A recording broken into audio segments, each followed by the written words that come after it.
In 1345, Edward III simply stopped paying Italian bank debts. The banks collapsed. The credit freeze spread across Europe. Commerce contracted.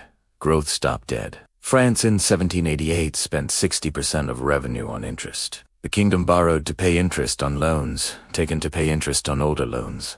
Textbook Ponzi scheme. Louis XVI called the assembly, hoping to approve new taxes. The nobles refused. The result was revolution and his head in a basket. Weimar Germany by 1922 was paying more than total revenue in combined obligations. The only way to make payments was printing money. The Reichsbank ran presses continuously. Inflation started slowly, then accelerated terrifyingly. Prices doubled again. Currency lost value faster than they could print it. Savings evaporated. But debts were still denominated in gold marks, growing in real terms even as paper marks became worthless. The United States currently spends approximately $900 billion per year on interest payments, more than the defense budget, approaching $1 trillion annually, and that's with rates still relatively low. If rates rise to historical averages around 5 to 6%, interest could hit $1.5 trillion. US GDP grows maybe 5 to 700 billion yearly in real terms. Interest payments are consuming 100% or more of real growth. Every new dollar goes to paying interest on old debts. This is stage 3. We are here right now.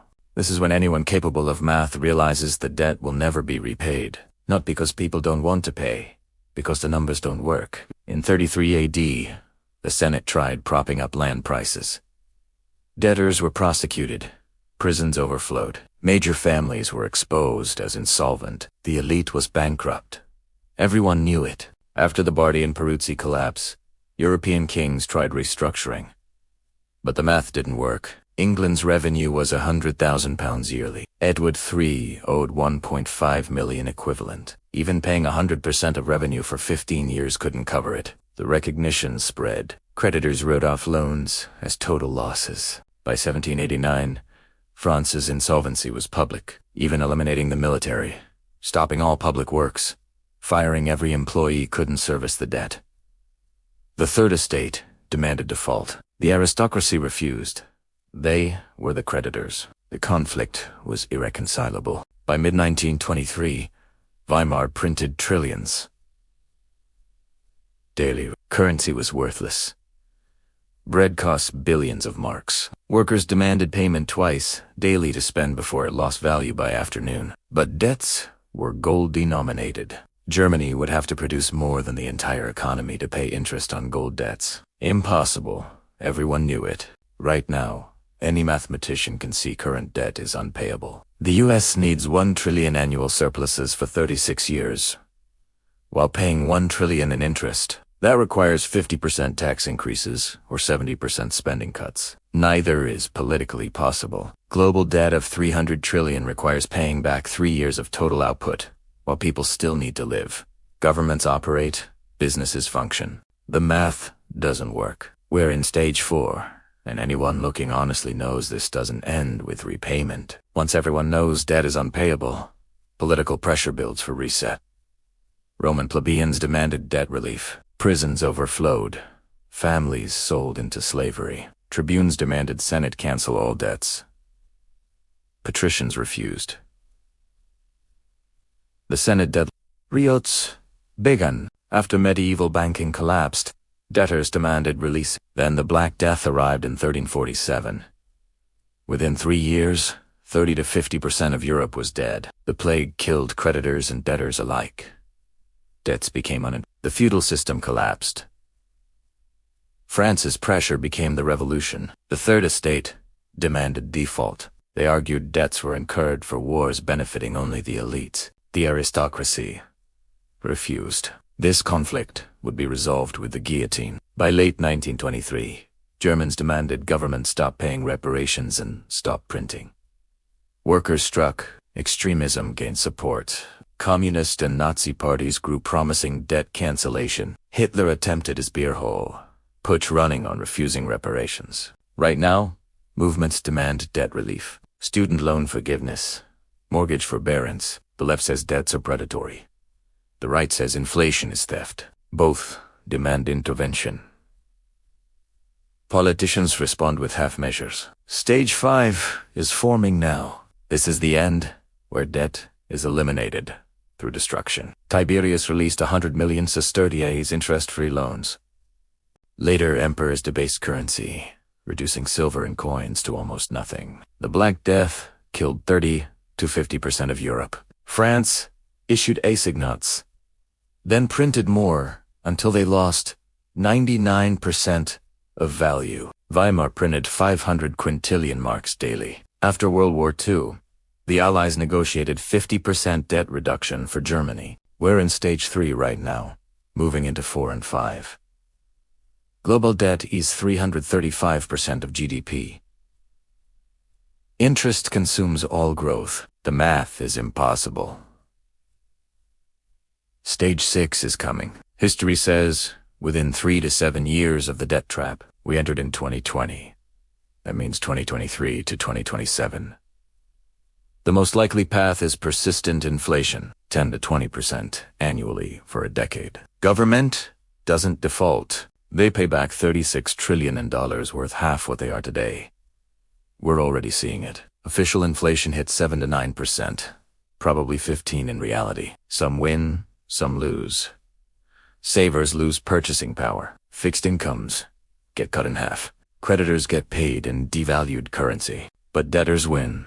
Their fixed-rate mortgages stay the same, while income and hard asset owners win. Real estate and commodities maintain value. Those who see it coming win. They position before it hits. 5 times in 2,000 years, debt was reset through destruction. People who understood the pattern positioned beforehand and came out ahead. We're in stage 3. Global debt is unpayable. Stage 6 is coming within 3 to 7 years. The question is whether you'll recognize the pattern before it completes, or whether you'll be holding cash and bonds when the reset happens. The debt doesn't get repaid.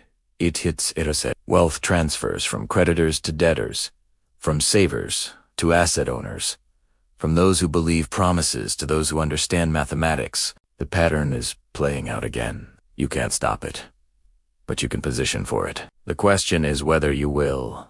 There's a pattern in history that has reset civilization 5 times in the last 2,000 years. And I need you to understand something. This isn't about reform or restructuring. This is about complete erasure. Total annihilation of debts through hyperinflation, government decree, or war. Ancient Rome in 33 AD, medieval Europe in 1347, revolutionary France in 1789, Weimar Germany in 1923, post-war Europe in 1953. 5 different eras, 5 completely different methods, but the exact same 6-stage sequence leading to total debt destruction every single time. Each time the debts seemed manageable, leaders promised they could be repaid. Mathematicians showed it was impossible, but nobody listened to mathematicians' they never do. And each time, without fail, the debt was erased anyway, destroying the savings of ordinary people and transferring wealth on a scale that makes today's billionaires look like amateurs playing with pocket change. Right now, in 2025, global debt has reached 335% of GDP. That's $300 trillion in total debt stacked against just $90 trillion in annual global economic output. The United States alone owes $36 trillion. Student loans, $1.7 trillion. Auto loans, $1.6 trillion. Credit cards, $1.2 trillion. Corporate debt, $11 trillion. It is mathematically impossible for this to be repaid. Not difficult, not challenging, impossible. We are in stage 3 of the same 6-stage pattern that played out 5 times before, and history says stages 4, 5, and 6 follow with the precision of a metronome. The only question is which method will be used for the reset.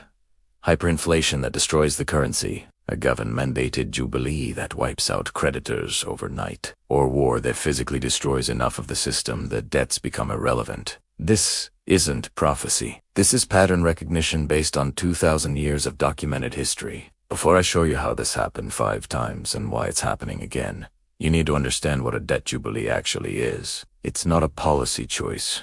It's a mathematical necessity. A debt jubilee is a complete or partial cancellation of debts across an entire economy. Not because governments are generous, but because the alternative is total systemic collapse. When debt reaches levels where it mathematically cannot be repaid, something has to give. Either the debt disappears or the economy does.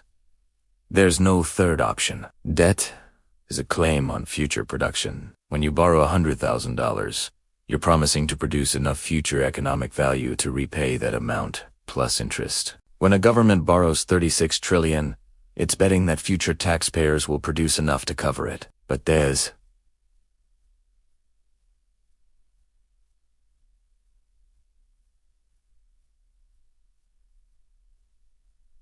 a limit. When debt exceeds productive capacity, when interest payments consume all growth, when new debt is required just to pay interest on old debt, the system becomes a Ponzi scheme. And like all Ponzi schemes, it collapses. The math is brutal. Global GDP is 90 trillion, growing at 3% annual. It's 2.7 trillion in new production each year. But global debt is 300 trillion at just 3% interest.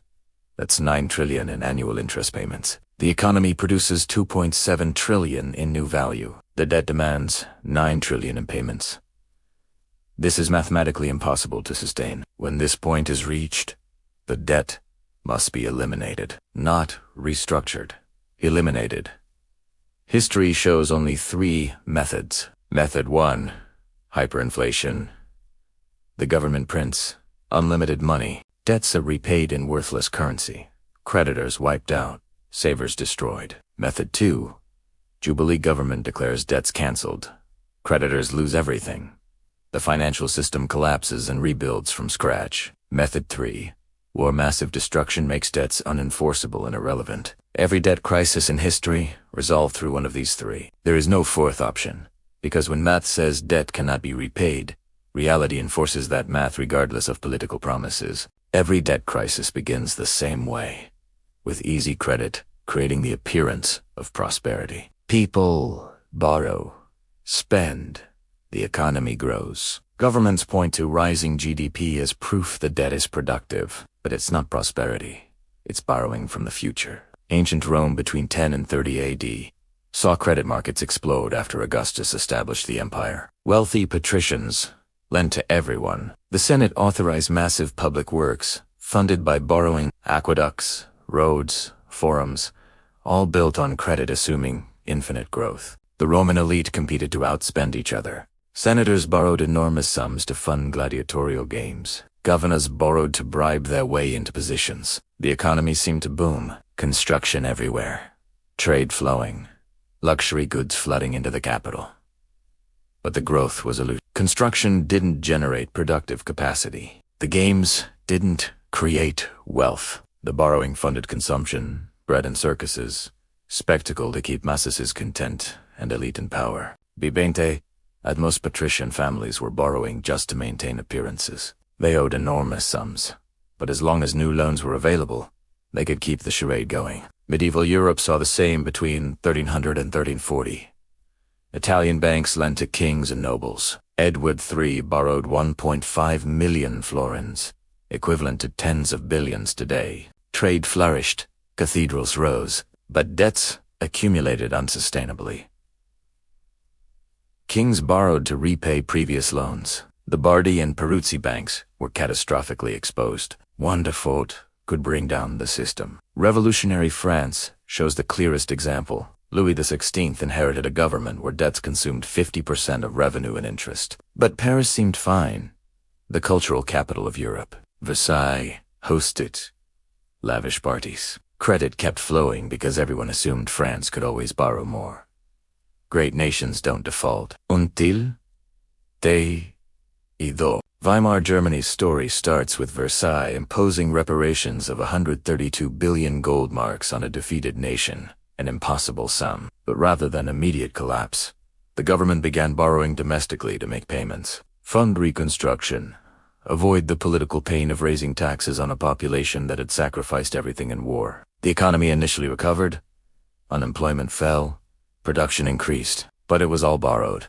Creating claims on future production Germany couldn't deliver. Post-World War II, the Western world entered the greatest credit expansion in history. The U.S. created the GI Bill, subsidizing housing, education, business loans for millions. Europe received Marshall Plan aid, much extended as credit never expected to be fully repaid. This fueled a post-war boom. The economy grew faster than ever. Living standards soared. The prosperity seemed permanent. People believed we'd solved boom and bust cycles. But it was just the first stage, borrowing that feels like growth until you realize you're pulling future consumption into the present. At some point, borrowing exceeds 250% of GDP. Once crossed, growth slows because resources divert to debt service. In Rome, by the early 30s AD, private debt reached crushing levels. Senators owed millions. Merchants couldn't repay. Families were insolvent. The economy was leveraged beyond capacity. Medieval Europe hit this around 1340. Edward III owed more than his kingdom's annual revenue. Banks stopped lending. Interest spiked. By 1788, France's debt consumed 60% of revenue in interest alone. More revenue diverted to debt made it worse, spooking creditors, raising rates higher. A death spiral. Weimar Germany by 1921 faced total debt exceeding 400% of GDP. The government kept borrowing from the Reichsbank, but debt grew faster than the economy could expand. The 2008 crisis pushed global debt from 200% to 250% by 2010. Instead of deleveraging, everyone borrowed more. By 2020, debt reached 320%. COVID added 17 trillion. By 2022, global debt hit 350%. We crossed 250% in 2010 and kept accelerating, like a driver seeing a warning sign and pressing harder on the gas. When interest payments consume all growth, the system locks into a debt trap. In 33 AD, Roman creditors demanded repayment. Debtors couldn't pay. The system froze. Land prices collapsed. Interests consumed the empire's output.